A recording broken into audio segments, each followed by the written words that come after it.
Elle a un prénom très doux, Issa. C'est une caresse. Quand la directrice m'indique le nom de ma maîtresse, elle pousse un cri de joie. Tu es dans ma classe.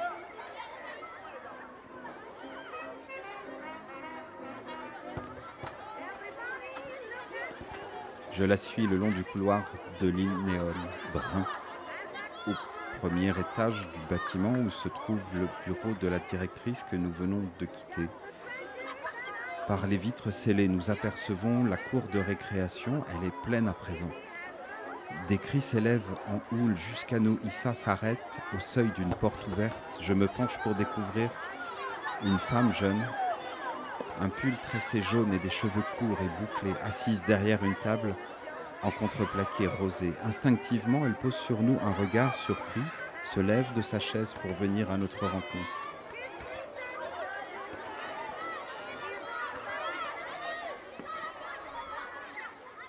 Issa me présente. Elle résume l'entrevue chez la directrice. La maîtresse me dévisage avec douceur. Elle m'indique une place libre au 3e rang à côté de la fenêtre. Elle me demande d'écrire mon nom sur un papier, de le plier, de le poser devant moi. Je m'étonne qu'elle ait besoin de ça pour retenir le prénom d'une nouvelle élève dans sa classe. Elle dit que je ne le garderai pas longtemps, seulement aujourd'hui, afin que tout le monde puisse s'en souvenir. J'aligne ma trousse à la bordure jaune de mon bureau. Je tire un cahier neuf de mon cartable. Il est protégé d'un plastique rouge avec une étiquette autocollante dans l'angle droit de la couverture, comme demandé sur la liste de fournitures. J'écris mon prénom soigneusement à l'intérieur du cadre de fleurs. J'ouvre la première page, j'arrache la deuxième, je la plie soigneusement en 3. J'écris à nouveau mon prénom et je le dispose contre le rebord jaune. Issa s'assied juste devant moi. Elle déballe ses affaires, se retourne pour me sourire. La maîtresse est sortie chercher les autres élèves. La cloche vient de sonner. Je regarde par la fenêtre. Je reconnais les tuiles roses des pavillons de la rue. Je reconnais certains arbres. Je suis des yeux un sentier artificiel qui serpente entre 2 petites pelouses jonchées de feuilles rouges. Les élèves entrent en troupeau, se dispersent dans la salle de classe. J'essaye d'observer les visages pendant qu'ils s'installent. Certains parlent fort, les joues rosies par l'air de l'automne. Quelques-uns lèvent les yeux au ciel. Beaucoup chahutent ou rient de toute leur bouche. J'assiste au défilé des mâchoires. Avec fascination. Mélange de dents de lait, de trous, d'affleurements d'émail, de gencives mouillées. Je regarde les filles, des lunettes rondes, des tresses blondes au premier rang, un pull bleu au 2e juste derrière. À côté de la porte, une mine fatiguée. Je lèche mes lèvres, l'air pénètre les plaies.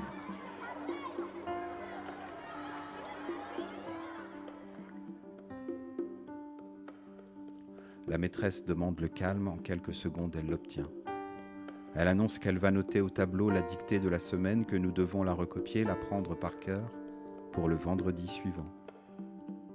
Dans mon ancienne école, nous ne connaissions que certains mots difficiles à l'avance, pas les phrases entières. La maîtresse commence à écrire, son corps cache les lettres, des boucles blanches dépassent de ses épaules. Devant moi, Issa est penchée sur son cahier, ses cheveux tenus ensemble par un chouchou de velours beige s'éparpillent sur son pull vert. À chaque mouvement d'épaule ou de respiration, il brille, il roule comme de l'eau, une rivière de campagne profonde et foncée, froissée de vaguelettes qui renvoie au soleil son éclat. Un ruisseau pétillant, un ruisseau chaud dévale ma nuque. J'inspire doucement, un parfum de shampoing à la pêche chatouille mes narines. Un bout de craie se casse. La maîtresse ne le ramasse pas, le bois de l'estrade grince. Dehors, le ciel mélangé, un rayon de jour jaune, le blanc, le bleu. Issa se penche pour lire la fin de la première phrase. Elle bascule.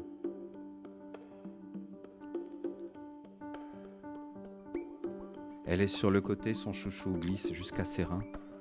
Sa chevelure se libère, elle pose son stylo, ses doigts plongent dans le fleuve noir. Elle tente de rassembler ses cheveux, de les faire tenir en haut de son crâne, à l'extrémité d'une oreille bien tracée. Elle s'applique, des mèches ondulées se balancent au-dessus de son dos, elle tâte l'écume sombre avec la pulpe de ses doigts, aplatit vigoureusement les bosses qui dépassent. Dans ma culotte, ma peau me gratte. Je me balance le plus discrètement possible. D'un côté puis de l'autre, j'essaye de vérifier que mon pantalon est sec. Les ongles d'Issa disparaissent encore dans ses cheveux. Elle noue son chouchou de velours autour de sa queue de cheval. Je dévore son mouvement jusqu'au bout, la chevelure entre dans l'élastique, puis sort, tombe, se déverse. Je passe sur une fesse, puis sur l'autre pour apaiser la démangeaison. Les picotements descendent le long de mes cuisses. Issa fait un autre nœud, une deuxième averse, ça pétille encore, des gouttes minuscules par milliers sous ma peau. Un courant électrique sous mon crâne. Je m'écrase sur ma chaise, j'appuie fort pour que ça se calme. La maîtresse ne semble rien remarquer, ni Issa, ni les autres élèves. Le nez collé à la pointe de leurs plumes, je plonge mon index et mon pouce dans ma bouche. Je les engloutis tous les deux, je mâche, ma peau est molle.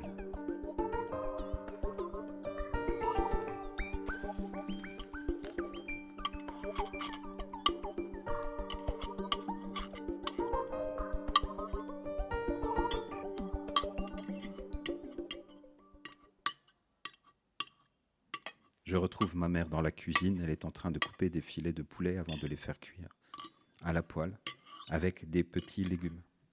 Quand elle me voit sécher, peigner dans mon pyjama, son mouvement se fige, le couteau s'arrête dans les airs. Tu es affreuse. Nous mangeons en silence, elle m'observe, inquiète, presque douce, elle semble s'être calmée, elle aussi. Je ne lève pas les yeux de mon assiette. Je me sens très fatigué, je coupe ma viande lentement, je prends des toutes petits bouchées que je mâche à peine. Tu n'aimes pas le poulet, Elsa ? Je n'ai pas très faim. Allez, encore 3 morceaux, c'est bon, c'est des vitamines. Elle plante énergiquement sa fourchette dans un cube de filet grillé. Elle avale une généreuse portion de légumes, elle se tient droite, lancée dans une démonstration de santé, de bonne manière. Tu as réfléchi à ce que tu voulais offrir à ta grand-mère pour Noël ? Je peux t'aider à lui acheter quelque chose. On pourra aller faire les magasins ensemble, si tu veux. Je réponds d'un vague hochement de tête. Ma mère me regarde. Elle pose ses couverts sur le rebord de son assiette. Elle se lève. Elle vient m'embrasser sur le front.